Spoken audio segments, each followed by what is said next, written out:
Quem veio na segunda aula, lembra então que nós vimos as bases jurídicas do direito animal.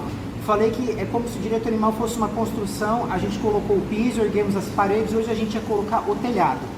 Mas eu quero falar um pouquinho então, fazer uma retrospectiva, vamos ver quem vai ganhar bala aqui. Eu falei sobre os princípios, eles servem de alicerce. A gente vai fazer, igual quando eu palestro com crianças, elas levantam a mão, aí eu aponto e ela fala. Vamos ver se vocês sabem fazer do mesmo jeito. Quem lembra quantos são os princípios do direito animal, levante a mão. Fale. Você quer qual sabor? Qualquer um?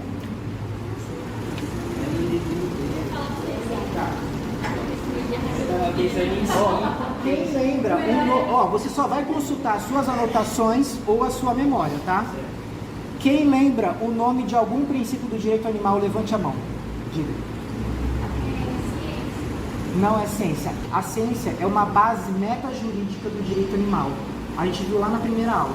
Eu estou falando de um princípio que faz parte do direito animal. É uma norma jurídica. Peraí, você já respondeu? Quem tinha levantado a mão aqui? Teologia é uma base metajurídica do direito animal.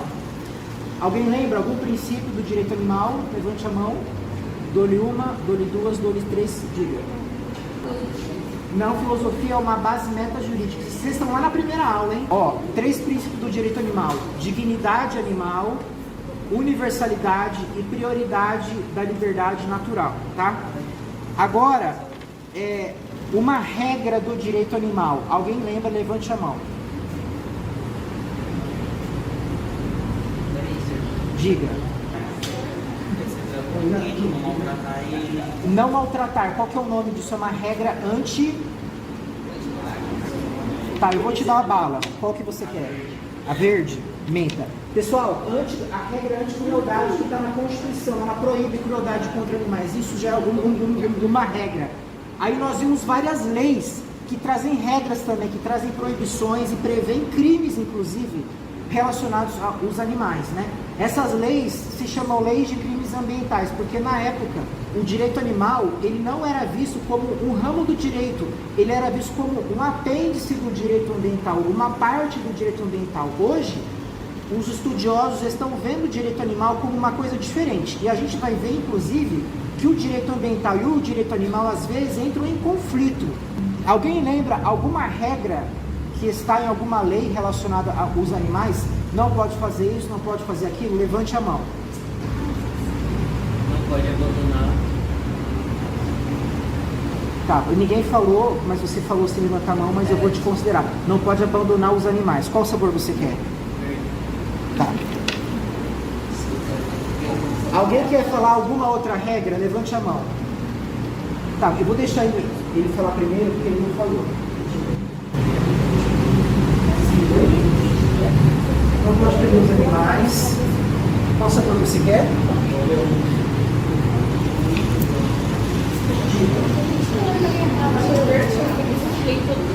Tá, mas é a mesma coisa que não pode ter crueldade, né? Não pode maltratar. Animais com mais da metade da gestação não podem fazer. Animais com mais da metade da gestação não pode fazer muito trabalho. Esse trabalho é o trabalho de puxar veículo, né? Qual sabor você quer?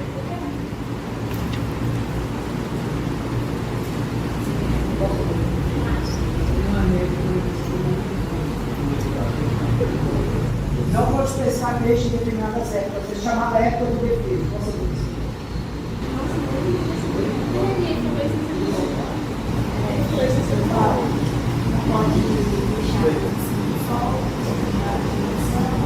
Não pode deixar no sol para alimentação, água, lugar para descanso. Pode dar parede para fora, porque não tem espaço para se criar, inclusive, né? Claro. Não pode passar mais de 10 km, senão ele pode cansar. Tá, vamos lá. Pessoal, eu não falei para vocês de uma coisa muito importante. Muitos estados brasileiros têm regras contra testes em animais, testes de cosméticos em animais. Sabia disso?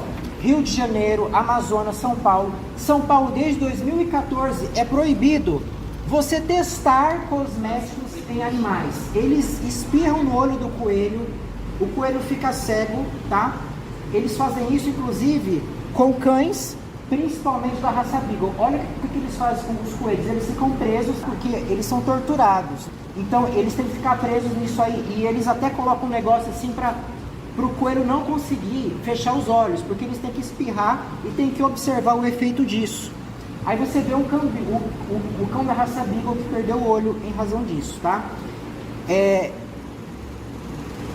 Quando você vai comprar alguma coisa na farmácia, você olha ali, se está escrito assim, cruelty free em inglês, significa sem crueldade. Significa que não houve teste em animal para aquele produto. Pode falar. Teve um vídeo que uma professora passou que era de um coelho animado que ele falava, né, como que era a vida dele, que traz umas contra. Isso, é o desenho do coelho Ralph que ele está falando. Eu não trouxe exatamente porque eu quis mostrar a realidade. Todo mundo aqui já está grandinho, ninguém é criança, né? Mas assista o desenho do coelho Ralph, que é dublado pelo ator, se eu não me engano, Rodrigo Santoro, que ele mostra como que é essa experimentação que eu falei para vocês, tá? Hoje nós vamos falar sobre as decisões judiciais sobre direito animal. Como que o juiz tem aplicado isso, né? Por isso que eu falei que isso aqui é o telhado, porque do que adianta uma casa que não tem telhado? Não dá para morar lá, né? Do que adianta o direito animal estar previsto na Constituição, estar previsto em leis, você ter estudiosos do direito que escreveram livros, se isso não é aplicado na prática? Se o juiz chega ali na hora e ele não reconhece o animal como um portador de direitos, do que adianta? Então vamos ver como que o Poder Judiciário tem enfrentado essas questões. Primeiramente, idoso vai à justiça e impede o sacrifício do cão de estimação por estar com leishmaniose. Isso aconteceu em Pereira Barreto faz alguns anos. A prefeitura queria pegar esse cachorro e matá-lo, alegando que isso era necessário porque ele estava servindo de incubadouro do protozoário da leishmaniose. Aí o tutor desse cachorro moveu uma ação judicial pedindo que o juiz declarasse que o cachorro tinha direito a continuar vivo. Os meus pais, eles eram guardiões de um cão boxer e ele foi sacrificado. Eles foram levando o cachorro até onde podia, ele começou a ficar muito magro, eles resolveram eutanasiá-lo na veterinária. Isso faz muitos anos. Hoje, isso não é permitido, porque existe remédio para você preservar a vida do cachorro. O juiz disse que o cachorro tinha direito individual à vida. O Tribunal de Justiça de São Paulo tem várias decisões nesse sentido. Ele disse que não é tolerado o holocausto canino. Segundo o TJ, o extermínio dos cães só pode ocorrer quando não houver outro meio de preservar a saúde dos demais animais e dos humanos. Alguém já ouviu a palavra holocausto? Alguém sabe o que significa?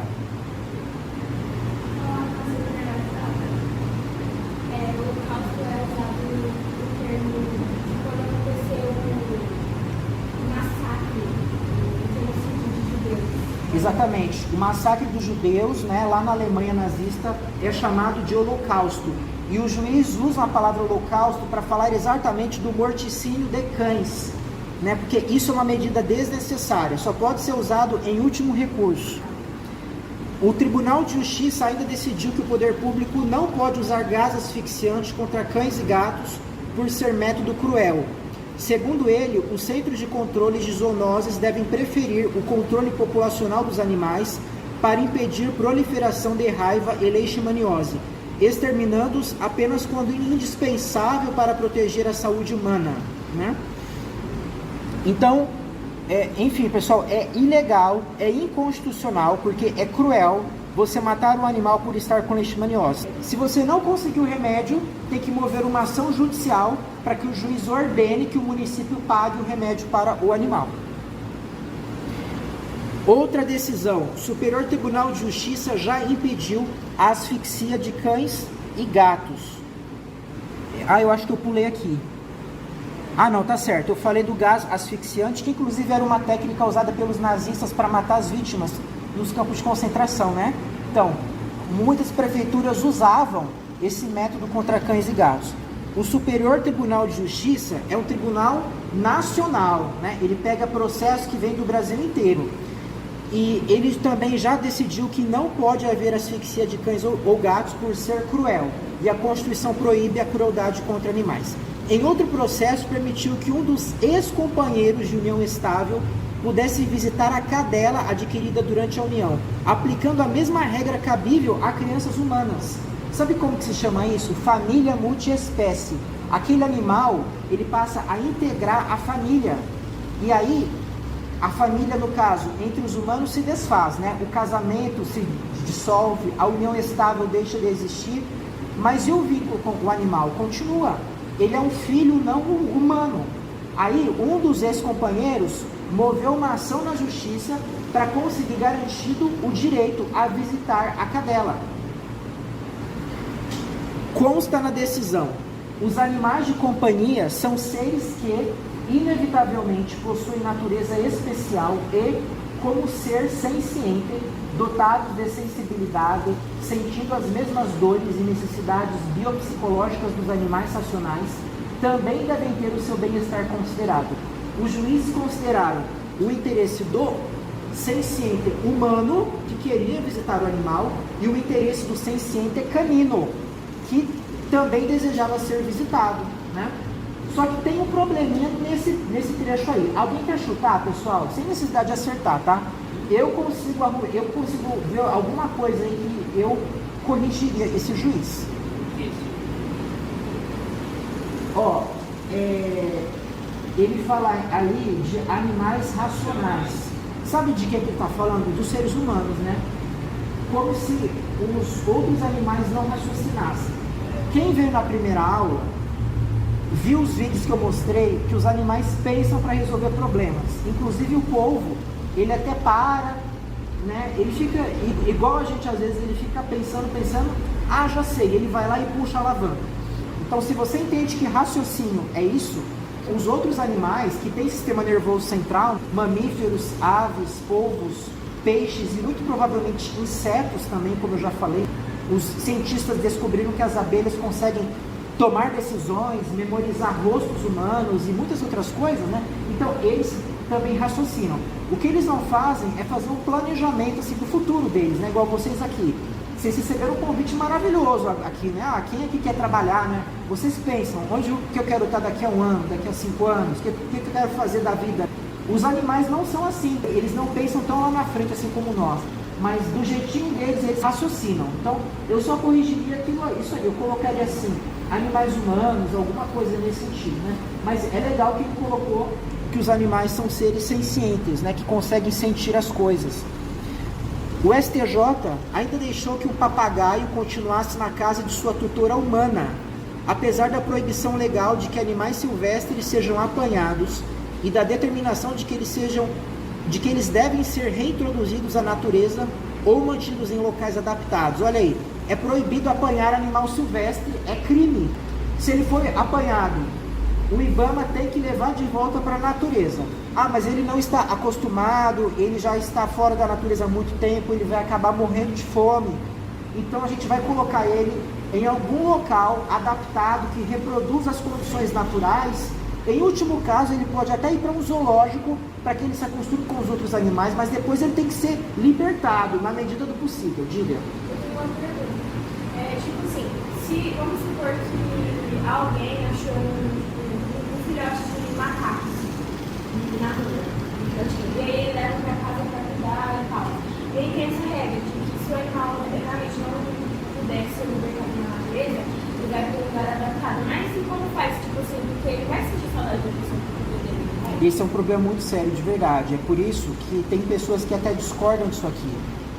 Existem estudiosos do direito animal, os chamados animalistas, que entendem que essa decisão foi errada.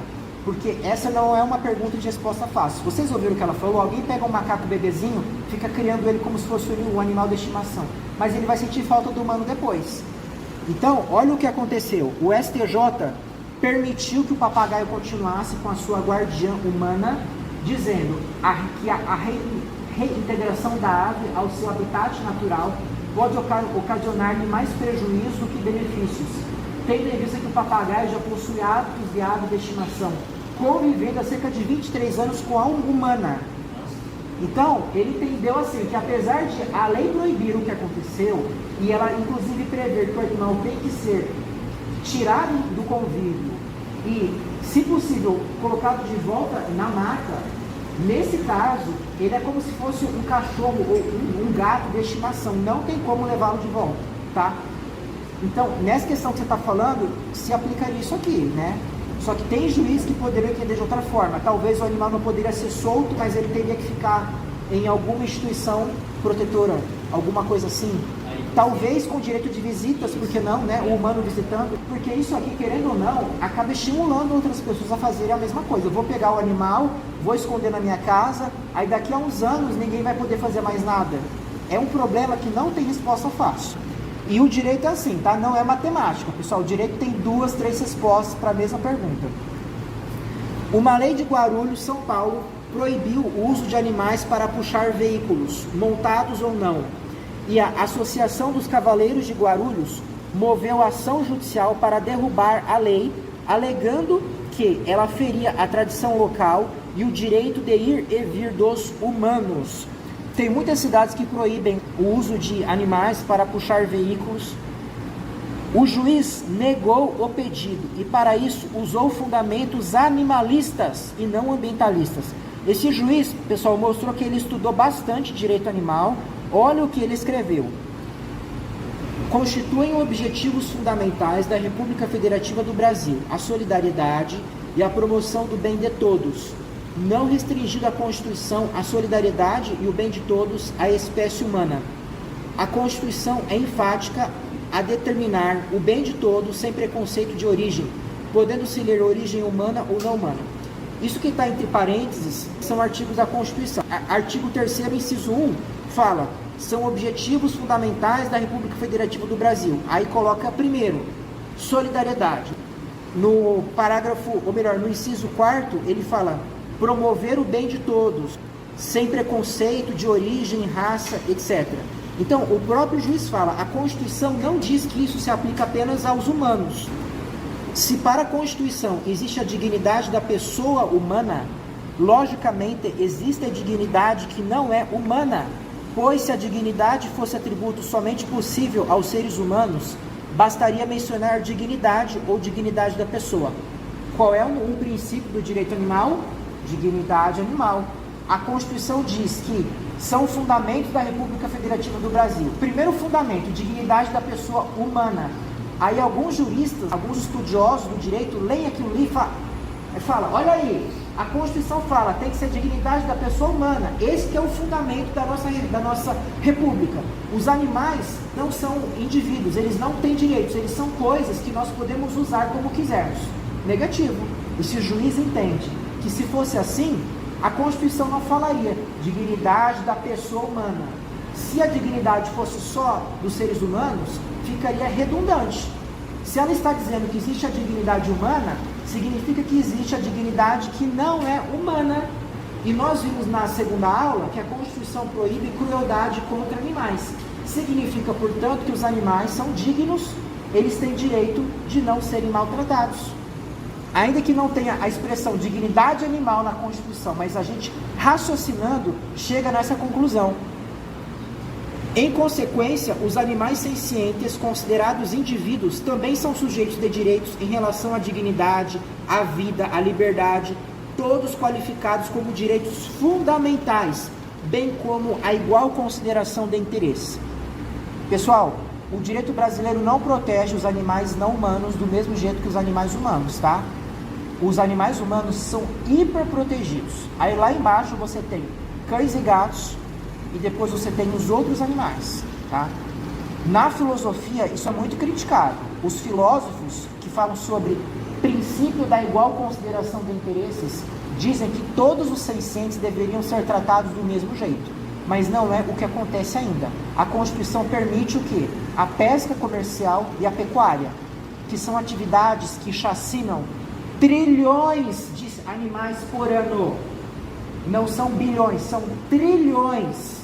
É muito mais do que a quantidade de seres humanos que já existiram em toda a história. Em seu artigo 225, parágrafo 1º, inciso 7, a Constituição mais uma vez conferiu aos animais o status significa qualidade, de sujeitos de direito e ressaltou a dignidade animal. Esse artigo é o que proíbe a crueldade contra animais, que a gente leu na segunda aula. A proibição de atos cruéis não possui origem na necessidade do equilíbrio ambiental, mas sim no reconhecimento de que os animais possuem valor intrínseco, ou seja, inseparável, né? E são dotados de uma estrutura orgânica que lhes permite sofrer e sentir dor. Eu vou dar uma bala para quem me falar qual é a estrutura orgânica, tem que levantar a mão, que permite que os animais sintam dor. Eu até mostrei um desenho para vocês, falei, ó, animal humano, animal equino, animal felino, animal canino, o que eles têm em comum que permite que eles sejam sencientes? Diga.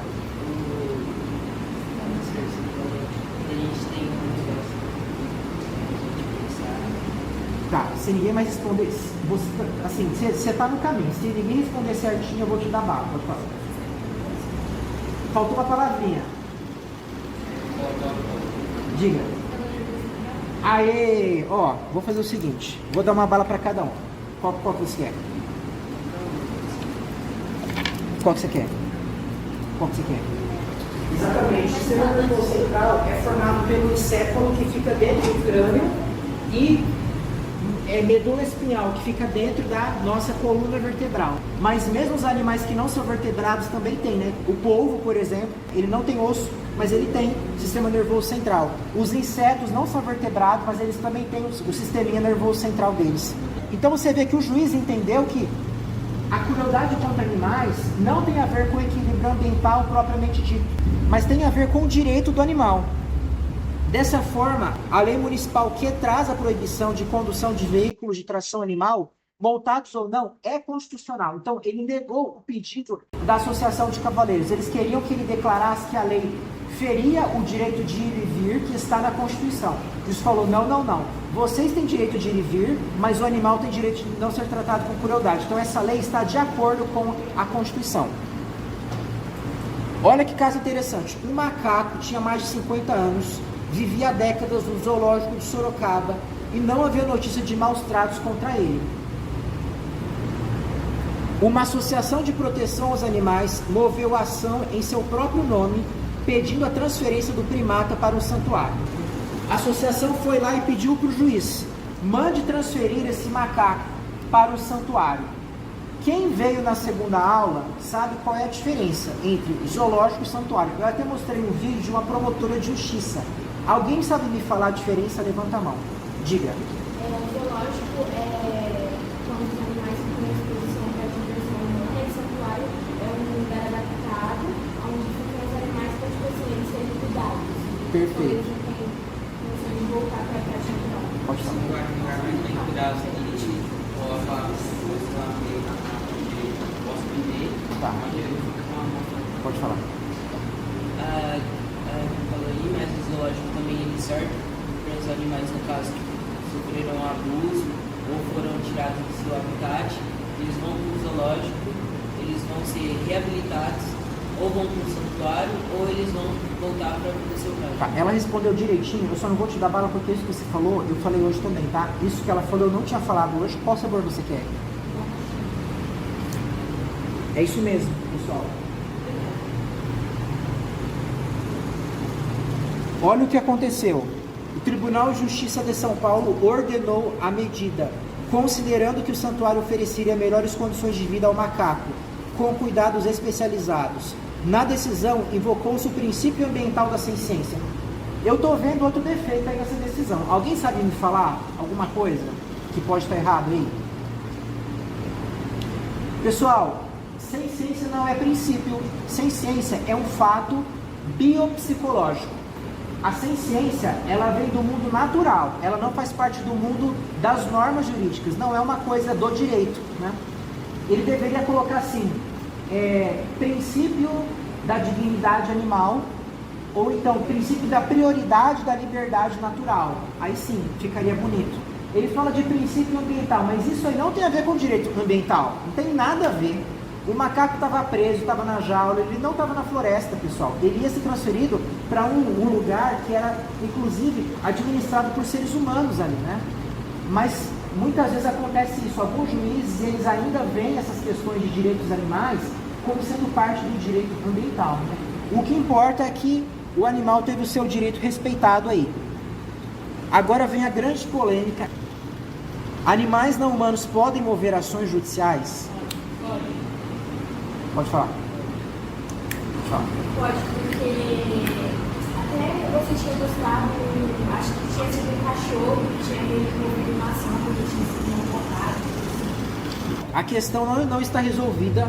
Há juízes que entendem que sim e outros que entendem que não. Vocês tem alguns juízes que podem entender. Os animalistas defendem que uma vez que os animais possuem direitos previstos na Constituição e em diversas leis, não faz sentido que eles não possam mover ações para defendê-los. Da mesma forma que uma criança humana devidamente representada pode mover ação contra alguém. Vocês conhecem alguma criança que moveu ação na justiça? É comum. Às vezes a mãe, por exemplo, é abandonada pelo seu companheiro, aí ela vai mover ação de alimentos em favor do filho, né? Mas na verdade, lá no processo consta assim, vamos supor que o bebê se chama João.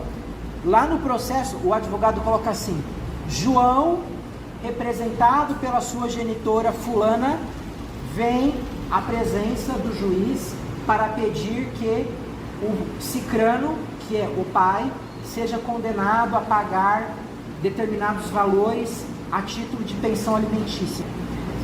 Então, é a criança que está movendo a ação, porque o interesse é dela, na verdade. A mãe, ela vai assinar a procuração para o advogado. O animal não humano é a mesma coisa, segundo alguns juízes. Ele pode mover ação, só que ele tem que ser representado por um humano. O seu tutor, também chamado de guardião. O fim da polêmica virá com uma lei federal que preveja expressamente o direito dos não-humanos de moverem ações judiciais, né? Enquanto nós não tivermos uma lei a nível nacional, nós vamos ter essa dúvida. Eu citei aqui a lei do município de São José dos Pinhais, no estado do Paraná. Ela já prevê, os animais têm direito de acesso à justiça para serem indenizados, se os seus direitos forem desrespeitados. No Paraná, humanos viajaram e deixaram seus 2 cachorros em casa, sem comida ou espaço adequado. A polícia militar entrou no local acompanhada de uma ONG animalista. ONG, todo mundo sabe do que se trata? Levante a mão. Quem sabe o significado de ONG? Tá. A maioria não sabe. É organização não governamental. É uma associação de pessoas. Elas criam uma pessoa jurídica como se fosse uma empresa. Só que o objetivo delas é prestar serviços sociais. No caso aqui, ela cuidava de animais, né? Então os animais foram levados para um lar temporário. A ONG assinou procuração para um advogado falar em nome dos cães diante do juiz, a fim de pedir que os ex-guardiões fossem condenados a pagar indenizações em favor dos animais. O Tribunal de Justiça do Paraná permitiu que os cães constassem como autores da ação, representados pela ONG. A juíza condenou os ex-tutores apenas a ressarcirem a ONG pelos gastos veterinários. Ela observou que a lei não prevê indenização de dano moral de animais. Foi muito decepcionante para mim esse final, pessoal, porque foi uma luta para conseguir que os cães continuassem no processo, teve que recorrer para a segunda instância, eles conseguiram o direito dos animais constarem ali como autores dessa ação, só que no final a juíza falou: não, vocês não vão ganhar indenização porque não está escrito em nenhum lugar da lei que pode existir indenização de dano moral de animais. Para mim, isso é uma contradição, porque se o animal é considerado um sujeito senciente na própria Constituição, quando ela fala de crueldade contra animais, significa que o animal ele pode sofrer dano moral. Ele foi largado ali debaixo do sol, sem água, sem comida, né? Os vizinhos tiveram que levar comida para eles ali, então eles sofreram. Esse sofrimento já configura um dano moral, né? Um dano assim que não tem a ver com coisas físicas, mas tem a ver com as sensações que eles experimentaram, né? Outro caso, Tom e Pretinha. Esse aqui foi diferente. Em Santa Catarina, um homem baleou 2 cães domésticos tutelados por terceiro. Eles estavam ao ar livre, teve algum desentendimento ali, o cara baleou os cães. O tutor moveu ação judicial junto com os animais que foram representados nele. Então foram 3 autores da ação: o animal humano e os seus tutelados. O juiz condenou o agressor a indenizar os danos materiais do tutor, que teve gastos com o veterinário, e a indenizar os danos morais dos cães, pagando uma quantia a ser gasta pelo tutor exclusivamente em favor deles. Então olha aí, dano material para o humano, que teve que pagar veterinário, né? E dano moral para os não humanos, que foram baleados. Esse juiz aqui, ele já julgou de uma forma melhor. O processo ainda está em recurso, por isso não há decisão final.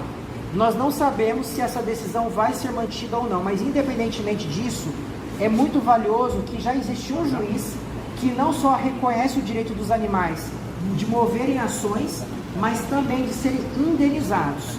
Esse dinheiro aí vai cair na conta do humano, porque o animal ainda não pode ter conta bancária, né? Mas o dinheiro vai ter que ser gasto para eles. É a mesma coisa que uma criança humana também, entendeu? Pessoal, a gente vai ver o vídeo então. Vamos lá. A gente mostrou, gente, no mês passado, aqui no Meio-Dia Paraná, a história do Toquinho, o cachorro que foi agredido pelo antigo tutor e que virou autor de acusação em um processo contra o agressor.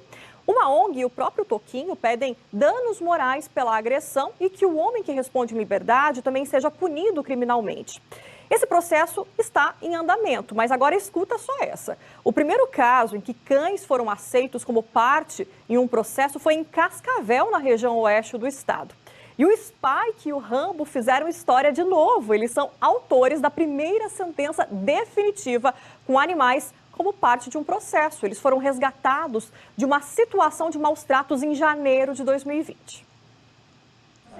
Na chegada, somos recebidos com muito carinho. A gente sempre brinca que ele não morde, ele obriga a fazer carinho. Esse cachorro carinhoso é o Spike. Ele e o Rambo, que são representados oficialmente por uma ONG de Cascavel, processaram os antigos tutores por abandono.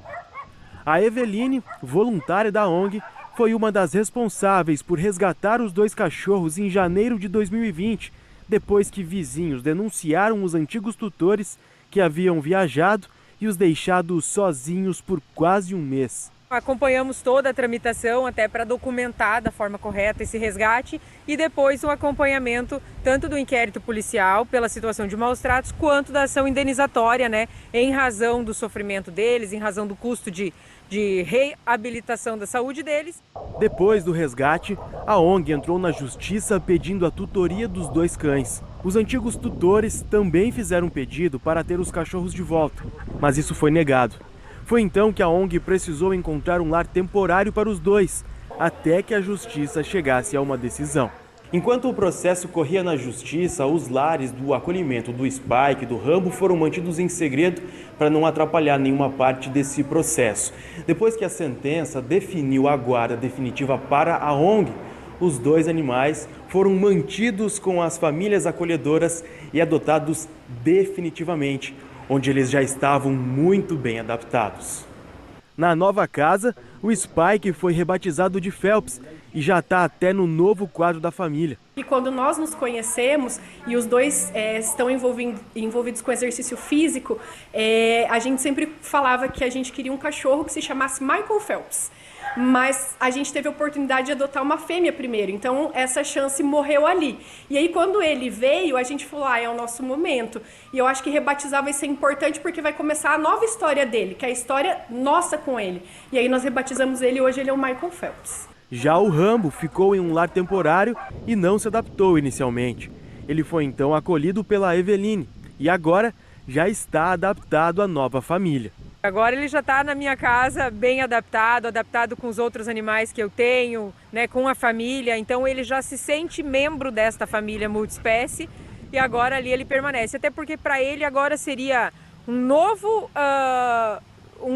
momento de abandono. Ele sair de uma família que ele já está inserido, já se encontra integrado, para se adaptar novamente numa outra casa. Ele mesmo não ia entender o porquê que ele está saindo de um lugar para o outro, né? Então agora ele fica. A ação que envolveu o Phelps e o Rambo é histórica, porque é a primeira vez que um processo judicial tem sentença reconhecida pelo Tribunal de Justiça, tendo animais como autores. A Karen é advogada, professora e pesquisadora na área de direito animalista. Ela afirma que esse processo pode abrir precedente importante no Brasil. O caso do Spike e do Rambo foi um marco vanguardista, né, em relação à questão do direito dos animais no ordenamento jurídico brasileiro. Por quê? Porque não existe no Brasil nenhuma regra, né, nenhum dispositivo de lei que diga expressamente que os animais podem ser autores de processo civil, né, de ações judiciais para reivindicar seus direitos. Por não existir nenhum dispositivo de lei que garanta, então, a possibilidade de um animal ingressar em juízo e reivindicar os seus direitos como uma pessoa humana, esse precedente que saiu do Tribunal de Justiça do Estado do Paraná, ele é vanguardista justamente por assegurar que isso possa acontecer. No processo, a ONG, representante legal dos animais, havia pedido, além da guarda, uma indenização por dano moral de R$2.000 para cada animal, uma pensão para cobrir despesas com os cães e também o valor gasto com resgate e tratamento veterinário na época. Os antigos tutores foram condenados a pagar apenas os gastos veterinários. Segundo a sentença, o Tribunal de Justiça entendeu que não há previsão legal para pagamento de danos morais ou pensão para animais. Para Karen, isso não diminui a importância do resultado da ação judicial. Então é extremamente importante esse precedente para abrir caminhos de que já existe, então, né, essa possibilidade. O advogado dos ex-tutores dos cachorros disse que a família não quer se manifestar. O símbolo que eu falei, cruelty free, mostra que não teve teste em animal, tá? É isso aqui. Pessoal, então a gente vai ter um espaço aí para perguntas, dúvidas, comentários. Quem quiser falar alguma coisa, assim, só para completar, né? Só para fazer um arremate aí. O grande desafio hoje do direito animal é isso aqui. A maioria dos juízes ainda, eles entendem que o animal não tem direito ainda de mover ação judicial. No caso, aquela ONG lá em Sorocaba, ela moveu ação em nome próprio para pedir algo em favor do primata. Agora, e se o primata movesse ação? Será que o juiz ia conceder também? Se a ONG colocasse ali, ó, chimpanzé, sei lá, colocasse ali, ó, Chico Menega vem à presença de Vossa Excelência para pedir a sua transferência para o zoológico. Será que ia dar certo? Então, assim, a gente está lutando para conseguir isso ainda. São poucas decisões que reconhecem esse direito. A gente teve uma única decisão condenando, de fato, o humano a pagar indenização para o animal. E o grande desafio é estender isso, pessoal, para todos os sencientes, inclusive os nojentos, aqueles que a gente não quer perto, porque eles também têm direito a o quê? Não serem tratados com crueldade. Todos os animais, é o princípio da universalidade. Na medida do possível, a gente não pode tratar com crueldade nenhum tipo de animal. Claro que vez ou outra a gente vai ter que tomar uma atitude para preservar a nossa vida, né? Se aparecer um mosquito do Aedes aqui, nossa, eu com o maior prazer do mundo, ó, vou esmagar, sempre faço isso, né? Vou passar uma detetização na minha casa. Inclusive, eu estava vendo uma matéria esses dias, um jovem, né, um adolescente, não sei se era adolescente, parecia ter 20 e poucos anos, ele foi picado por uma aranha marrom e ele perdeu um dedo, acho que era da mão, sabe? Porque necrosou. Então tem que detetizar, tem que passar veneno sim, tem que fazer o holocausto, né, animal quando necessário para preservar a nossa vida. Até de cães e gatos, né, se for necessário, se não tiver remédio mesmo, tem que matar. Só que, assim, é na medida do possível. O princípio é assim, no direito, o princípio não é uma coisa absoluta, sabe? O princípio da dignidade animal. Não é uma regra, a regra é diferente. Você não pode tratar com crueldade, você não pode fazer o animal sofrer sem necessidade, né? Agora, você considerar o animal como um ser que merece um respeito, que não é um objeto, isso aí nem sempre vale, né? Às vezes você vai ter que realmente matá-lo do mesmo jeito que você mata uma planta, quando for necessário para preservar a sua vida, a sua saúde, né? Mas enfim, o desafio, pessoal, é fazer com que esses fofinhos aqui sejam considerados autores de ações, para que eles ganhem realmente indenização de danos. E esses aqui também, pessoal. Tudo indica que isso está muito longe ainda. Eu não sei se eu vou ver isso, tá? Vocês talvez vejam, mas eu não sei se eu vou ver, tá? Eu não sei se eu vou viver a tempo de conseguir ver o direito animal chegar nesse nível, mas talvez vocês consigam. Pessoal, alguém quer fazer alguma pergunta? Pode falar? O que foi? Quase morreu. Com? Você foi picado por escorpião? Na sua casa? É um perigo, né? A gente tem que colocar tampa na pia, no ralo do banheiro também, né? Tem que sempre olhar se não, a cama tem que afastar da parede, né? 15 dias internado. Matei o escorpião sexta lá em casa. Matou o escorpião na sexta. Então eu espero vocês. Muito obrigado. Obrigada, vamos bater palmas, pessoal.